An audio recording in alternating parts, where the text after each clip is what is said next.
pengutusan Hadrat Muhammad sallallahu alaihi wasallam.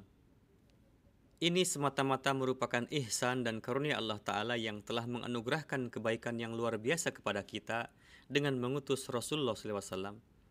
Jika seandainya wujud yang diberkati Nabi suci sallallahu alaihi wasallam tidak datang, maka banyak sembahan palsu dan tidak berguna yang terbuat dari tanah liat, batu dan lain-lain yang akan dijadikan sembahan seperti orang-orang yang menyeru Ram Ram.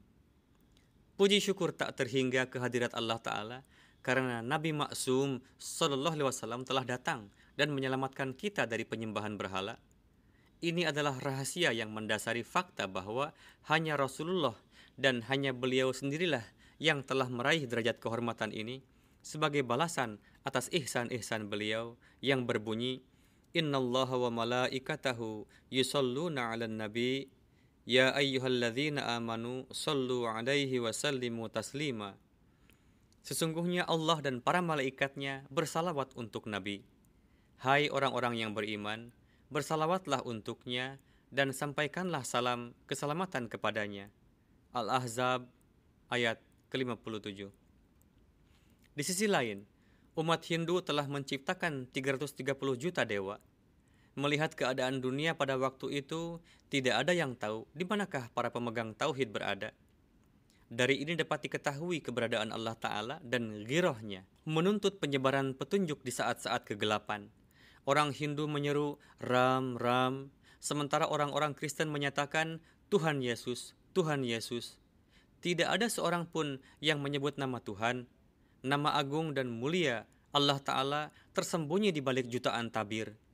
Ketika Allah, Tuhan yang Maha Kuasa menghendaki untuk berbuat ihsan kepada dunia, lalu Dia membangkitkan Muhammad sallallahu alaihi wasallam. Nama Nabi suci sallallahu alaihi wasallam adalah Muhammad, yang berarti orang yang sangat terpuji, yang berasal dari bab taf'il.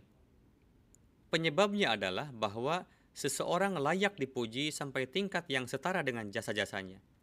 Pada zaman dahulu, para nabi diutus kepada bangsanya masing-masing, dan satu aspek penting yang sebelumnya kurang adalah bahwa pada masa itu tidak diperlukan adanya reformasi agung. Misalnya, Nabi Isa alaihissalam datang hanya bertujuan untuk mengumpulkan domba-domba yang hilang dari Bani Israel, dan orang-orang Yahudi sudah memiliki Taurat. Ajaran Taurat ini dianggap cukup untuk diamalkan pada waktu itu. Orang-orang Yahudi percaya pada hukum-hukum dan ajaran Taurat dan teguh mengamalkannya.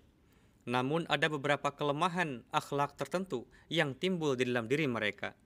Jelas sekali bahwa untuk menghilangkan kelemahan akhlak dan mengidentifikasi kekurangan mereka bukanlah prestasi besar. Bahkan orang yang memiliki kedudukan biasa pun dapat melakukannya dan menjadi pengkhotbah yang baik perihal akhlak. Inilah sebabnya mengapa Hadrat Isa tidak dinamai Muhammad, karena ketinggian pengabdian beliau alaihissalam tidaklah sama. Demikian pula ketika Musa alaihissalam datang, sekalipun beliau datang dengan membawa syariat, namun tugas besar beliau hanyalah membebaskan Bani Israel dari perbudakan Fir'aun. Padahal setelah 400 tahun menghadapi kesengsaraan yang pahit, kaum tersebut sendirinya sudah siap dan menunggu-nunggu adanya penggerak supaya mereka dapat terlepas dari perbudakan Fir'aun. Pondasi yang penting telah siap. Yang diperlukan hanyalah percikan dan penggerak yang memotivasi. Ketika seorang individu dilibatkan secara terpaksa atau tidak adil ke dalam penderitaan, maka secara alami mereka ingin mendapatkan kebebasan dari penderitaan itu dan berhasrat untuk terhindar darinya. Karena itu, ketika Bani Israel tengah menderita dalam perbudakan Fir'aun dan secara diam-diam memikirkan cara untuk terbebas darinya, pada saat itu Hadrat Musa alaihissalam diutus oleh Allah Ta'ala lalu mengumumkan bahwa ia akan membebaskan Bani Israel dari belenggu Fir'aun, lalu mereka semua menyatakan kesiapannya. Dengan merenungkan keadaan dan kisah-kisah Bani Israel dapat diketahui apa sebenarnya alasan mereka beriman kepada Musa alaihissalam. Alasan utamanya adalah mencari cara bagaimana untuk terbebas dari perbudakan Fir'aun. Sejauh menyangkut masalah kerohanian dan penyembahan kepada Tuhan, mereka selalu tersandung dan terus-menerus menunjukkan perilaku yang tidak sopan dan lancang.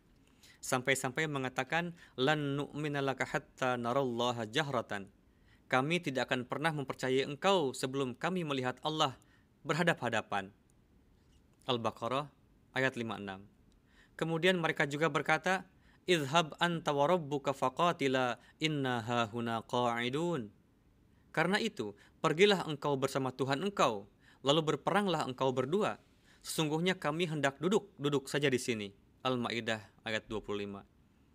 Begitu juga ketika Hadrat Musa alaihissalam lengah, mereka mulai menyembah anak sapi, bersikap keras kepala, dan mengajukan keberatan dalam berbagai hal. Ketika seseorang merenungkan keadaan mereka secara keseluruhan, menjadi jelas bahwa yang mereka inginkan adalah terbebas dari perbudakan Fir'aun, dan tidak lebih dari itu. Mereka sendiri tidak memiliki arah atau kepemimpinan, sehingga mereka serta-merta bersedia untuk melakukan apa yang diperintahkan Musa alaihissalam. Apa yang tidak akan dilakukan manusia untuk menyelamatkan dirinya dari kematian? Satu-satunya cara untuk dapat melihat diri mereka terangkat adalah dengan pergi bersama Musa alaihissalam.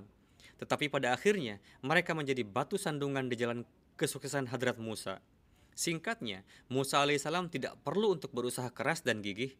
Suatu bangsa yang tengah terbelenggu dalam perbudakan dan sudah siap untuk menerima jika ada orang yang akan membebaskan mereka. Dalam kondisi demikian, ratusan bahkan ribuan orang menerima Hadrat Musa alaihissalam dalam satu hari. Dan orang-orang ini telah membuktikan dengan menampilkan amalan, yakni bangsa seperti apa mereka dan apa manfaat yang mereka peroleh dari ajaran Musa alaihissalam.